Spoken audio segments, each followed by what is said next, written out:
नमस्कार साथियों।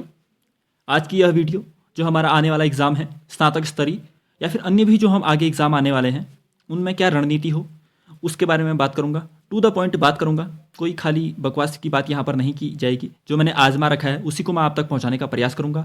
उम्मीद है आपके लिए यह वीडियो मददगार होगी और ज़रूर ये प्रभावित एक नया दृष्टिकोण आपको मिलेगा कि एग्ज़ाम को टैकल कैसे किया जाता है, वो प्रेशर और वो एग्ज़ाम को क्रैक करने का दबाव, या फिर क्वेश्चन को कैसे ना आने पर या फिर 50-50 आने पर भी हम कैसे अपना लॉजिक चला सकते हैं एग्ज़ाम में। वो मैंने आज एग्जाम्पल के थ्रू जो पुराने PYQ जो RO का पेपर था उसके कुछ ऐसे प्रश्न मैंने यहाँ पर उठाए हैं जो हम अगर हमें नहीं भी आते थे फिर भी हम कुछ ऐसा लॉजिक बिठाकर जो मतलब एक हमने ज्ञान जो सुना है केवल जो हमारे मेमोरी में है नहीं, लेकिन आसपास से जो भी हम सुनते हैं उसी से हम कैसे कुछ क्वेश्चनों को मदद कर सकते हैं, सॉल्व कर सकते हैं, और यही क्वेश्चन हमें कैसे अच्छी रैंक लाने या फिर उस रैंक तक पहुंचाने में जो हमारा चयन कराए वहां तक मददगार साबित होती है। तो पहली बात, आइए शुरू करते हैं वीडियो। देखिए, सबसे पहले मैंने वही बात जो आपको कई बार मैंने बताई है कि हमारा जो पेपर है वो 100 नंबर का है। ठीक है, 100 नंबर का है और हमें 75 नंबर लाने हैं, 75। 20 हिंदी आनी है, 40 GS, 40 यूके आनी है। हमारा टारगेट है हिंदी में 16, GS में 30 और यूके में 30 आना। अब ये इतनी आसानी से तो आएंगे नहीं। एक तो आपने पढ़ाई करी है अच्छे स्तर की, लेकिन पढ़ाई एक हद से ज़्यादा कितना ही कर लो, लेकिन मार्क्स लाने के लिए हमें कुछ अन्य एफर्ट जो हमें स्मार्ट रणनीति किया, स्मार्ट टैकलिंग, हैंडलिंग पावर हमारी जो होती है उस पर भी बहुत कुछ निर्भर करता है और वो आपको विकसित करनी ही पड़ेगी कैसे ना कैसे। क्योंकि कई आपने देखे होंगे जो अथक प्रयास करते हैं, बहुत पढ़ाई करते हैं, लेकिन फिर भी सफल नहीं हो पाते। कमी है सिर्फ आपके दृष्टिकोण में कि पहले ही नेगेटिव होकर नहीं जाएं। अभी मैं जो वीडियो बना रहा हूँ, कई लोग इसे ये भी कहेंगे कि एग्ज़ाम में हमारा इतना दिमाग नहीं चलता या फिर जो भी, वो केवल बहाने हैं। अगर एग्ज़ाम निकालना है तो पॉजिटिव अप्रोच तो आपको अपनानी पड़ेगी। अगर दृष्टिकोण आप इतना धैर्य नहीं बना पाएंगे तो एग्ज़ाम नहीं निकलेगा, वो रियलिटी ही है। आपको एग्ज़ाम निकालना है तो कुछ अलग अप्रोच से एग्ज़ाम में जाइए, और वो अलग अप्रोच कोई ऐसी नहीं है जो कहीं बाहर से आएगी। आपने जो पढ़ा है उसी में से हम इसे बनाएंगे। हमारा जो आप कैसे हम 75 तक पहुँचें, पहली बात बताएं तो पहली बार में हमें अगर एग्ज़ाम निकलने वाला है तो हमें अच्छी पढ़ाई करी है तो 100 में से 60 प्रश्न तो ऐसे होंगे जो हमें टू द पॉइंट आएंगे, मतलब एग्जैक्टली उसका सही आंसर हमें पता होगा। यानी हम यहाँ से 70 मार्क्स तो हमें सिंपल पहली बार में आने ही चाहिए, इतने हमें आएंगे। फिर दूसरी बार में 20 प्रश्न ऐसे बचते ही हैं, मतलब जो 100 हैं उसमें से 20 प्रश्न ऐसे बचेंगे जिनमें आपको तकरीबन 50-50 का ही होगा। मतलब यार केवल 2 ऑप्शन तो आप आराम से उन्हें हटा पाएंगे और 2 ऑप्शन में आपको ऐसा लगेगा कि या तो ये है या तो ये है। फिर भी आप एक की तरफ ज़्यादा उसमें झुकाव होगा आपका। तो कोई भी क्वेश्चन जो आपको 2 ऑप्शन तक छोड़ता है यानी 50-50 तक हो, उसको अटेम्प्ट जरूर से करिए, उसको तो नहीं छोड़ के आना, क्योंकि उसमें आधा चांस है कि सही हो जाएगा। तो आप ऐसे 20 प्रश्नों को अगर सही करेंगे तो 10 सही तो सही होंगे, लेकिन छोड़ के आएंगे तो कुछ नहीं मिलेगा। 50-50 वाले में तो आपको रिस्क जरूर से लेना है। हो सकता है किसी का 11 किसी के 12 सही हो जाए इसमें, तो वो तो हमें करना ही है ना। तो 10 और हम यहाँ से गेन करेंगे, हम 70 तक पहुँचेंगे। लेकिन फिर भी अभी हमें कट ऑफ तक पहुँचने के लिए 5 नंबरों की आवश्यकता और है। अब ये 5 नंबर वही है जो हम रिस्क लेते हैं ना। 70 तो तकरीबन 70 तक तो सभी जो पढ़ने वाले हैं 70 तक पहुंच जाते हैं, लेकिन वो है 70 से आप कैसे उस कट ऑफ को क्लियर कर पाएं। अब वो आपके ही दिमाग पर है, लॉजिक पर है। आएंगे 70 ही सबको, लेकिन वो फिर भी 75 तक कैसे पहुंचेंगे, इसका जो मेन मुद्दा है वो यही है। अब 10 प्रश्न ऐसे बचेंगे जिनमें आपको एक ही ऑप्शन सुना होगा। आपने ऐसे क्वेश्चन मिलते हैं जिसमें आपने एक ऑप्शन तो सुना है, कहीं ना कहीं कुछ पढ़ा है उसके बारे में। उन्हीं क्वेश्चन की यहाँ पर नीचे मैंने बात करी है कि उन्हें आप कैसे सॉल्व करेंगे। जो ये 10 प्रश्न है इसमें से आपको 5 नंबर लाने हैं कैसे भी, क्योंकि जो अन्य 10 बच रहे हैं वो तो हमने आगे ना पीछे कुछ नहीं सुना है उनको तो हमें हाथ भी नहीं लगाना है। अब जिसके कुछ ही नहीं बन रहे वो तो फिर तुक्के मारेगा ही। लेकिन अगर हमें कट ऑफ सीरियसली हमने पढ़ के गए हैं और कट ऑफ पार करनी है तो दिमाग से काम लेना पड़ेगा।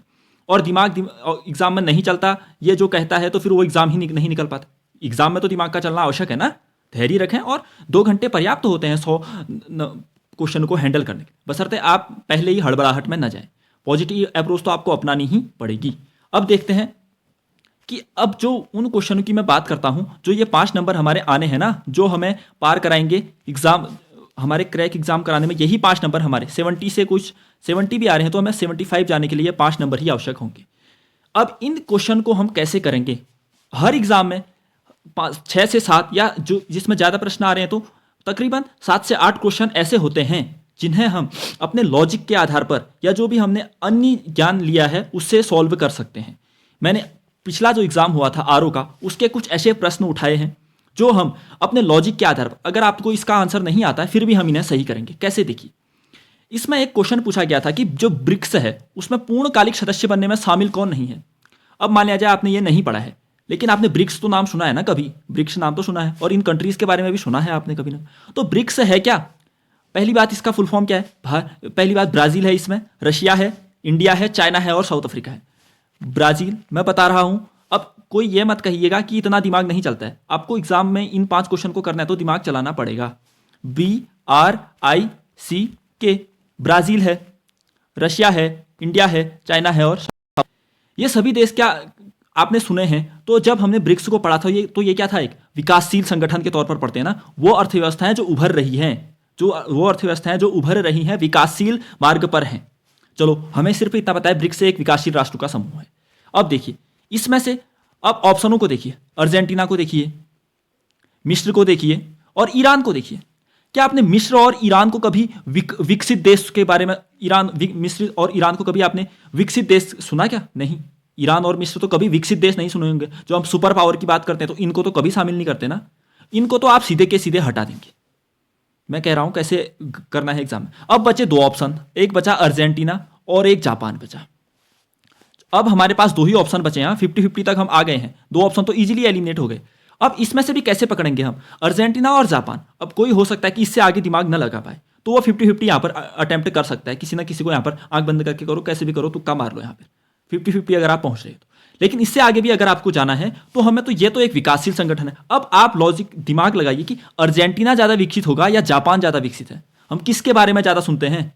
किसके बारे में चर्चा में? वही आता है जो सुपर पावर है, जो विकासशील देश है। हम यूरोप के छोटे छोटे कंट्रीज के बारे में क्यों सुनते हैं? क्योंकि वो विकसित हैं, तभी उनके बारे में सुनते हैं। अर्जेंटीना इतना बड़ा है लेकिन फिर भी हमने इसका नाम अक्सर सुनते हैं, क्या आप नहीं सुनते हैं?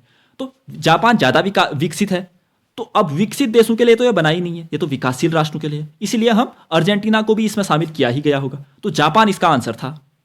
अगर आपने नहीं पढ़ा है तो मैं कह रहा हूं कि आप कैसे क्वेश्चन को आंसर तक पहुंच सकते हैं, बशर्ते थोड़ा सोचने का तो कोशिश करें। आप अगर पहले ही सीधे छोड़ दिया, पहले पढ़ेंगे, क्या पता कुछ आंसर निकल के आए, पढ़े तो लीजिए, ठीक है। अब ऐसे ही अन्य क्वेश्चन की बात की जाए। एक क्वेश्चन था, दक्षिण अफ्रीका में गांधी जी के जो उन्होंने उद्देश्य प्राप्त किए उसमें उनकी मदद किसने करी? अब देखिए, गांधी जी दक्षिण अफ्रीका गए थे, वहां उन्होंने जो केस लड़ा था ना भारतीयों के लिए, उसमें गांधी जी की मदद किसने की? अब आपने ये क्वेश्चन आपको नहीं आता है, ठीक है, आपने चारों ऑप्शन पढ़ लिए लेकिन आपको उत्तर नहीं पता है। अब देखिए, मैं बता रहा हूं, क्वेश्चन को ब्रेक डाउन करेंगे तो आपको बहुत सारी चीजें मिलेंगी। चारों ऑप्शनों को तोड़िए और क्वेश्चन को ही तोड़िए। दक्षिण अफ्रीका में गांधी जी कब थे? आपको पता है गांधी जी भारत कब आए? 1915 में आए। 1915 में आए, यानी उससे पहले वो कहां थे? दक्षिण अफ्रीका में थे। अब देखिए इन ऑप्शनों में कौन कौन हट रहा है। 1915 से पहले कौन कौन नहीं थे? क्या जवाहरलाल नेहरू का नाम आप सबसे पहले कब सुनते हैं? 1915 के काल में सुनते हैं? नहीं, हम इनका नाम सुनते हैं सीधे जो लाहौर अधिवेशन था वहां सुनते हैं। तभी तो लाइमलाइट में आते हैं ये 1929 में, तब सुनते हैं ना अधिकांश। उससे भी अभी तो 14 साल का गैप है यार, बीच में भी आए होंगे। तो इनको तो आप 1915 से पीछे नहीं ले जा सकते। जवाहरलाल नेहरू को तो नहीं ले जा सकते इतना पीछे। तो जवाहरलाल नेहरू ऑप्शन से हट गए। अब बताइए मुझे, लाला लाजपत राय का नाम आपने कब सुना है? लाला लाजपत राय को आपने नाम कब सुना? इनका नाम भी हम सुनते हैं जो साइमन कमीशन आया था उस दौरान इन पर जो लाठीचार्ज हुआ था उस दौरान इनका नाम सुनते हैं। और साइमन कमीशन वाली घटना है 1927-1928 की।